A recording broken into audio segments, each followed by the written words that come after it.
Today we're going to make pikelets. Now, if you don't know what a pikelet is, it's a kind of flatter version of a crumpet.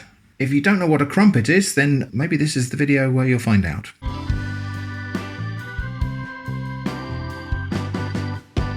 This is a really traditional recipe, so there's no point me pretending I invented this or have my own version of it. I am going to be using a very standard and traditional version of crumpets and pikelet batter. This is Paul Hollywood's version from BBC Food. So we've got 175 grams of plain flour, 175 grams of strong bread flour, that's got more gluten in it. We've got 350 ml of milk, which I will warm a little bit in the microwave just to sort of blood heat. We've got a teaspoonful of sugar, we've got a sachet of instant dried yeast, and then for later on, we've got half a teaspoonful of baking powder and a teaspoon of salt. I will put those aside for the moment because we don't need them yet. Both lots of flour into the big jug. Now, the recipe says to put the sugar in with the milk and dissolve it. I don't really see the point of doing that. I'm going to put it in with the flour, and in also goes the yeast. Salt and baking soda, not yet. So I'll just whisk those to combine. And then the milk. So this milk, I've just warmed it in the microwave until it's the same temperature as my hand, basically. I can't feel anything apart from wet when I put my finger in there. All of that goes in. And we'll just whisk that together. Now, this is making a batter, not a dough. And that's the crucial difference between muffins, English muffins, and crumpets. English muffins are a bit of a weird thing as well, but which we'll talk about in a moment. So you can see we've got quite a wet batter there. There's no way you'd call that a dough. Just mixing that together. And you can see the gluten in that bread flour is already starting to develop. Okay, that's as much mixing as that needs. We'll just clean everything down, including the sides of the bowl. Just got to push the batter back down into one mass. So, lid on, and that goes in a warm place now until it's proved and doubled in size and then actually started to collapse again. This crumpet or pikelet batter has been proving for about an hour and a bit. And wow, look at that. That's really gone. Quite crazy. I'm supposed to wait until that falls back down, but I think I can probably just collapse it manually by agitating it a little bit. And here's where you can see where the structure of crumpets comes from. That enormous amount of aeration there from the yeast. This is a twice leavened batter, so it's got the yeast in there to give it some leavening, but now we're going to add some baking powder. Now the recipe says to mix the salt and baking powder with some warm water. I don't see any reason why we shouldn't use beer for that. I've got half a bottle of Doom Bar here left over. I used the other half for cooking a casserole the other day actually, and I put this back in the fridge intending to drink it that evening, and I forgot all about it, so it's probably not any good for drinking now, but it's not gone off. It's probably just gone a bit flat and perhaps a tiny bit stale tasting, but it's going to be perfectly okay for what we want to do today. And I think it might be quite an interesting twist to these crumpets. 160 ml of, well, it says water, but we want beer. Somewhere around there. That's 160 ml. In with the salt. That might have been the baking powder. One or t'other. And we'll just mix those together to dissolve them in. I don't really want that to foam up too much because we'll lose the leavening power of that baking. I keep saying baking powder. It's actually baking soda. It's bicarbonate of soda. So we add some of this to here, not all of it, it says, and then we mix that in until this batter turns into a sort of creamy texture. Which might have been easier to mix this if I'd used an electric whisk, but my electric whisk has actually bit the dust. So we will just do it by hand until we get to the consistency of thick cream. Almost. It does smell delightfully beery, so could be good. I mean, malty, yeasty, beery flavour for bread, and this is essentially a bread, even though it's cooked as a pancake. Should work, shouldn't it? We will soon know. Right, I think that's probably the right consistency. We're going to now get this across the oven and start cooking it. A little bit of oil in the pan, just a smear, and I think we'll make pikelets first because whilst we're gauging the temperature of this pan, it's going to be easier to cook the thinner pikelets than crumpets. So we'll kind of use those as a temperature gauge, and that's getting hot. So, just going to do 2 to start with. Dollop in a bit of batter. Now these are essentially a bit like drop scones or Scotch pancakes, except there's no egg in this. These are just basically a bread, although it's enriched with milk and leavened with yeast. So a little bit different from standard pancakes. Are those going to join up? Okay, and as they cook, you can see those bubbles. And some of that's coming from the aeration that the yeast added in. Some of it is coming from the bicarbonate of soda breaking down and providing additional lift. Now we've got to be patient here and not agitate them. We've just got to let them set. Okay, so you can see around the edge here, it's starting to change colour, and that's because that bit is almost cooked completely through now. That's what we're looking for. And now that the consistency is setting, we've got a lot more larger holes appearing. The holes are not a bug, they're a feature in both crumpets and pikelets. Those holes are to absorb and contain butter and jam and whatever else you want to put on top. And then only when there's no more sort of wet dough on the top there do we dare to flip that over and cook the other side. That's actually almost perfect, I would say. This one still needs a little bit longer. This one's almost ready to flip now. Let's just have a look at that one. That's it, that's good.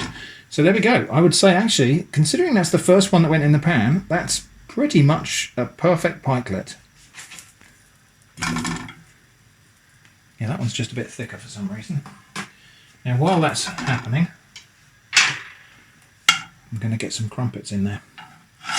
So I'll just figure out where to put that.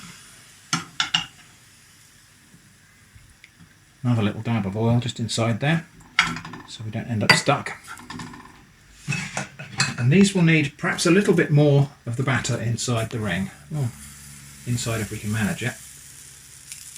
And fill these rings up about halfway.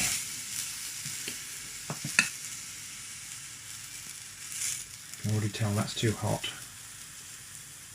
So I'm just going to dial that back a bit. Okay, now I need to rescue that pikelet because it's a little bit over, but yeah, it's good. Now, that one probably could be served straight away. This one might need a little bit of additional toasting because pikelets, obviously like crumpets, can be kept and then reheated. So we can see bubbles again starting in these rings where the crumpets are. And again, I'm not going to do anything until I can see a ring of cooked, completely cooked batter around the outside. And while we're waiting for that to happen, so right, crumpets, English muffins, that is English muffins and American English muffins, and pikelets. So a lot of people seem to think that crumpets and American English muffins are equivalent. I don't think they are, because a crumpet is more like a pancake. American English muffins are definitely more bubbly inside than an English muffin, but they're not the same thing. An English muffin is more like bread inside, more like a sort of dense, crumbly bread. An American English muffin is like a crumpet inside. It's very bubbly and aerated, but it's got a crust on both sides. And these haven't. So when you see a crumpet and you see all the holes, that's not been split. That's the way that they've been cooked. Essentially, they are all quite similar recipes. To make muffins, you would just add more flour and less liquid to your batter, and you'd have a dough rather than a batter. And to make English muffins, you'd probably still cook them in a ring, and maybe with a weight on top, actually, maybe between two pans or something, just to give them that completely flat disc shape. All right, now we're getting to the point now where it might be possible to separate these. I'm trying to figure out how I'm going to do that, because these rings, despite being notionally non-stick, are not actually non-stick. Oh, okay. Well, we'll try something else here. I'll try flipping the entire ring, and then we'll see if we can actually dislodge it from this side. If you're following this along at home, find a better solution than I did to handling hot things. Let's have a look at the top. Looks pretty good. Still a little bit on the doughy side, so I'm just going to turn it back over. Not many holes on the top there, so I wouldn't call that a triumph. That one is a little bit better. So let's do pikelets again.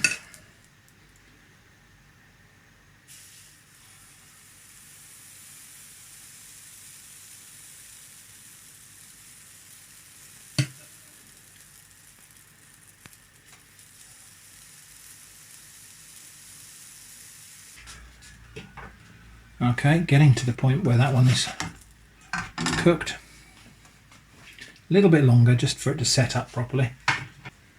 Okay, flippy time for that one. Not quite for that one. I am going to have another go at crumpets. Oil these rings and we'll try again. So these rings are oil not on the inside the base, but we'll try and go up the sides as well now. Try and get some oil up onto the sides of the metal, and hopefully it won't stick so bad this time, but I'm not sure that that's a realistic expectation.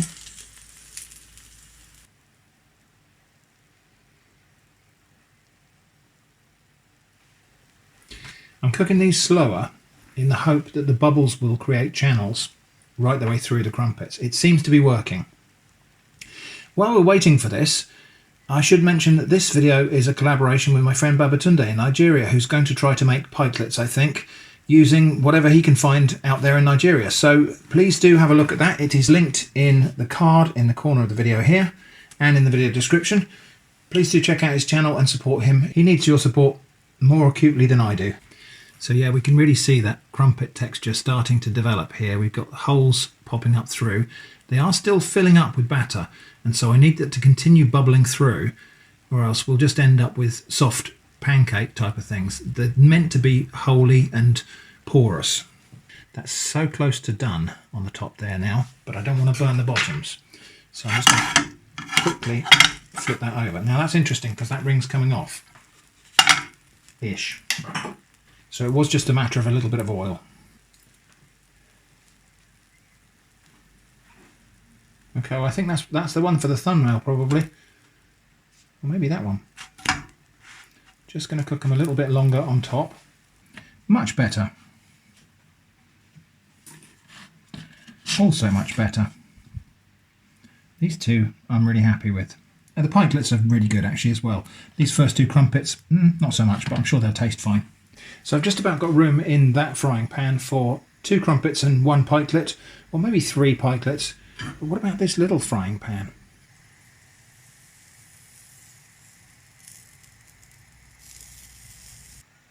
That actually appears to be working better than I expected. Definitely better holes in that one. And it is all about the holes. Alright, time to flip that one over now. Oh, it's coming out okay.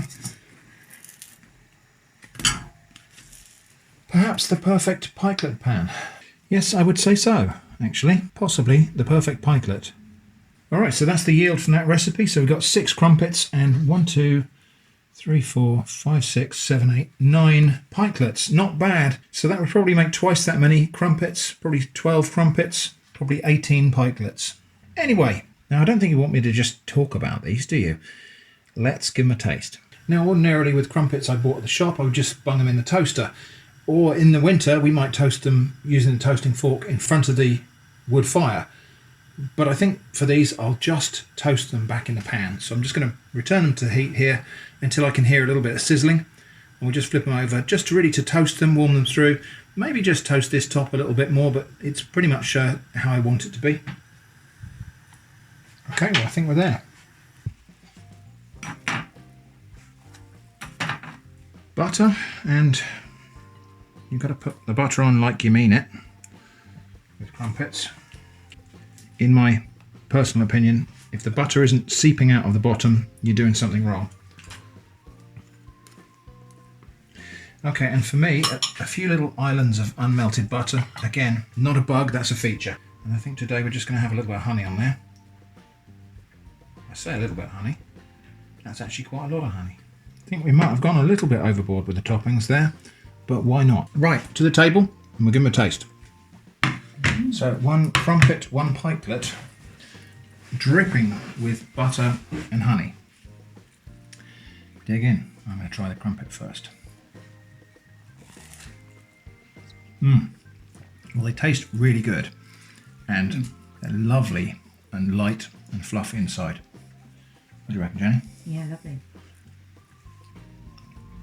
Quite a lot more fluffy inside, I think, than crumpets from the shops. I'm calling that a success. Now the pikelet, different kind of thing, a bit thinner, a bit more like a pancake. Texture-wise, crumpets are my favourite of these two. Taste-wise, I think the pikelets might be the thing. I think the crumpets are nice and fluffy. Crumpets have got really nice texture, but I think the flavour, because there's a little bit of beer in this batter, so I think the flavour comes out a bit better in the pikelets. I may need a shower after this. Why, are you wearing your honey? It's just all over me. Man-eating honey. Okay, just going to wash my hands and then we'll wrap up. Look. There we go. What do you think of that? You good? Probably a bit sweet for you, isn't it? Oh, you'd have some more if there was some. Okay. So, clean plate from Jenny, clean plate from me. Verdict on that? Very nice, yeah, lovely. And sufficiently different from the ones you can buy in the shops to make it worth making them. That was definitely worth doing. I mean, it is easy just to buy a packet of crumpets and they're not even very expensive, but these were so much nicer that it is worth doing this once in a while. So that was crumpets and pikelets. I hope you enjoyed that. Don't forget to check out Babatunde's video, which will be linked in the description and in that card. Thanks for watching, and I hope to see you again soon.